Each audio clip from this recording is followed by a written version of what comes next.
Trump के tariffs गैर कानूनी करार दिए हैं वहां के सुप्रीम कोर्ट ने टैरिफ लागू करने के ट्रंप के तरीके को गलत बता दिया है। सुप्रीम कोर्ट है उसने मेजर रूलिंग दी है और स्ट्राइक डाउन कर दिया है कि जो प्रेसिडेंट ट्रंप के जो स्वीपिंग टैरिफ्स थे, जो भारत का जो ट्रेड डील था वो खिंचता ये यहाँ तक पहुंच गया। तो भारत के ऊपर जो 18% टैरिफ भी लगा हुआ है वो भी खत्म हो गया। अपनी कंट्री में इस समय इनके कंट्री की हालत क्या है कि इनके अपने स्टोर्स खाली पड़े हैं, अमेरिकन इकोनॉमी डाउन जा रही है। ट्रंप चाचा सिर्फ ये देखते हैं कि फायदा क्या है मेरा। रिसेंट इतलात के मुताबिक 8.6 बिलियन डॉलर्स की एक डील सामने आई है जिसमें इन्होंने इजराइल से बहुत सा इक्विपमेंट बाय किया है और बहुत सी चीजें पाइपलाइन में हैं, बहुत सी चीजें फाइनलाइज हो चुकी हैं। इस वक्त शायद दुनिया के लिए सबसे बड़ी खबर हो, क्योंकि डोनाल्ड ट्रंप ने पिछले एक साल में पूरी दुनिया पर तमाम देशों पर मनमाने टैरिफ लगाए, भारत पर भी लगाए, हर मुल्क के साथ व्यापार करने की शर्तें बदल दी। पार्टी में भी ये ट्रंप के इस कारनामे पर सहमति नहीं है, क्योंकि जो रिपब्लिकन जजेस थे 6 वो भी 3-3 बट गए। कॉन्स्टिट्यूशन कहता है कि टैक्स लगाने की पावर कांग्रेस के पास है और tariff is a tax. How can United States be at war with all the countries? United States desperate है। मोदी जी जानते हैं कि मजबूरी क्या है डोनाल्ड ट्रंप की। उसे एक मैसिव अनडिनाएबल इकोनॉमिक विन चाहिए अपने लोगों को दिखाने के लिए कि देखिए मैंने कितना बड़ा इकोनॉमिक एक जीत हासिल करी है। किसी पर 10, 20, 30, हम पर तो 50% टैरिफ भी एक वक्त लगा हुआ था। ये मामला सुप्रीम कोर्ट में चल रहा था अमेरिका में और सुप्रीम कोर्ट ने फैसला दिया है कि ट्रंप ने जिस तरीके से ये दुनिया भर में टैरिफ नीति लागू की है ये बिल्कुल गैर कानूनी है।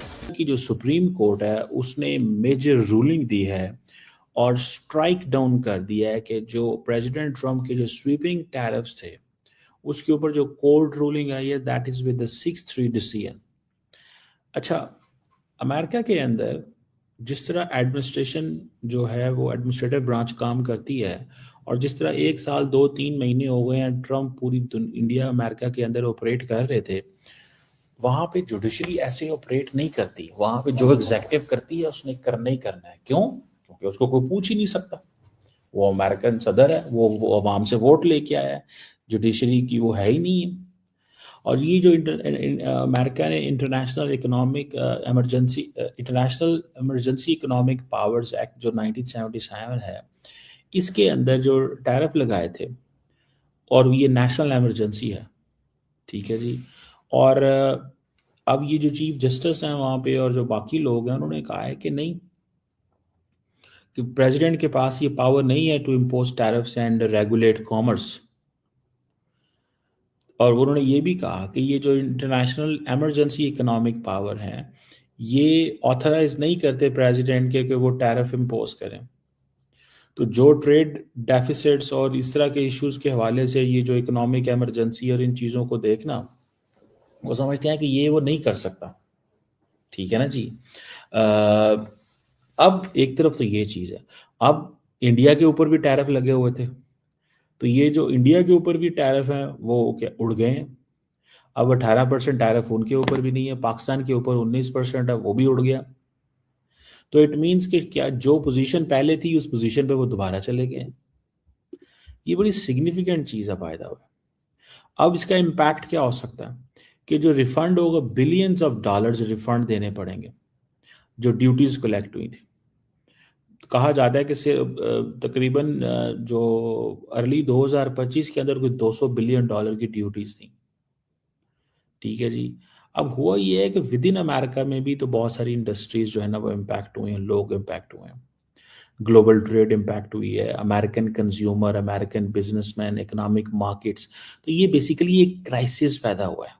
This is a crisis because Trump one way operate कर रहा था, सुप्रीम कोर्ट ने आके उसको खत्म कर दिया और 6-3 के साथ कहता है कि अगर आपके पास टेक्नोलॉजी है तो आप हमारे मुल्क में आएं, ज्वाइंटली प्रोडक्शन करें और मिलकर हम असलहा बनाते हैं और फिर उनमें से कई फाइनल प्रोडक्ट्स वापस इजराइल भी जाती हैं। यहाँ एनालिस्ट के मुताबिक गजा जंग के बाद जब से इजराइल को बैशिंग का सामना है यूरोपियन कैपिटल्स की जानिब से, और वहां पर बहुत सी कदगने हैं, वहां लीगल मसाइल हैं, ह्यूमन राइट्स के मसाइल हैं, वहां बहुत सी पार्लियामेंट्स ने इजराइल के साथ डिफेंस कोऑपरेशन को बहुत हद तक कम कर दिया है। और मोदी के अंडर भारत जो सिर्फ मौके की तलाश में रहता है, जिनको ह्यूमन राइट्स की कोई परवाह नहीं है, जिनके यहाँ कोई लीगल प्रोसीजर्स नहीं है, वो इसको एक गोल्डन अपॉर्चुनिटी के तौर पर एक्सप्लॉइट कर रहा है और इजराइल को कह रहा है कि आप हमारी मदद करेंगे और हम आपकी, और इससे भारत को एक बहुत बड़ी स्पेस मिल रही है। और अभी रीसेंट इतलात के मुताबिक 8.6 बिलियन डॉलर्स की एक डील सामने आई है, जिसमें इन्होंने इजराइल से बहुत सा इक्विपमेंट बाय किया है और बहुत सी चीजें पाइपलाइन में हैं, बहुत सी चीजें फाइनलाइज हो चुकी हैं। और इस पार्टनरशिप के जरिए भारत अपने मेक इन इंडिया नैरेटिव को भी स्ट्रॉन्ग कर रहा है कि देखो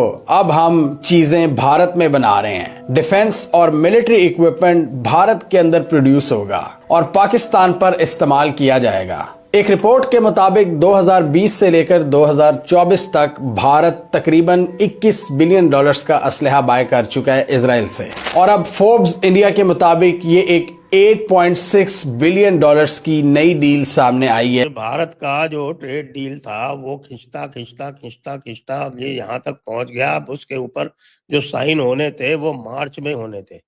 आज के इस निर्णय के बाद में जो भारत के ऊपर जो 18% टैरिफ भी लगा हुआ है वो भी खत्म हो गया।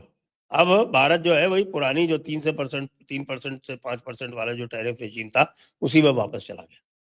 इतने दिनों तक जो इन्होंने धींगा मुश्ती की, अब लोग ये कह रहे हैं कि जो पैसे आपने हमसे हटे हैं उसको वापस कीजिए।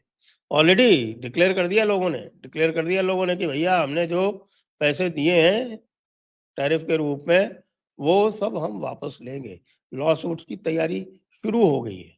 लेकिन ट्रम्प तो ट्रम्प है, वो कैसे अपना जो इतना इन्होंने जो ग्लोबल पावर कब्जे में कर लिया था, अपने पूरी दुनिया को थर्रा रहे थे, रोज जैसी मर्जी आती थी बस इंडिया और पाकिस्तान को रोज डींगे हाँकते हैं कि मैंने धमकी दी कि मैं 200% टैरिफ लगा दूंगा, तो दोनों लोग जो है वो रास्ते पे आ गए और उन्होंने समझौता कर लिया।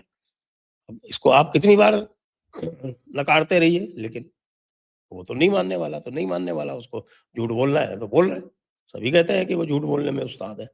तो भारत को इससे एक बहुत बड़ा लाभ होने वाला है। वो लाभ ये होने वाला है कि जो पुराने जो डील चूंकि साइन नहीं हुई थी, इसलिए जो कोई भी इन्होंने अभी तक हमारे ऊपर टैरिफ लगाए हैं वो खत्म हो गए, और लोगों ने जिन्होंने टैरिफ पे किए हैं वो बिल्कुल स्वतंत्र है कि वो अपने टैरिफ जो पेड टैरिफ है उनको वापस क्लेम करें। दोस्तों, जैसा आप लोगों को ये मालूम हो गया होगा कि कल अमेरिका के सुप्रीम कोर्ट ने डोनाल्ड ट्रंप की टैरिफ वाली गुंडागर्दी को अमान्य करार दे दिया है और कहा कि टैरिफ फैसला कांग्रेस करेगी, ना कि डोनाल्ड ट्रंप।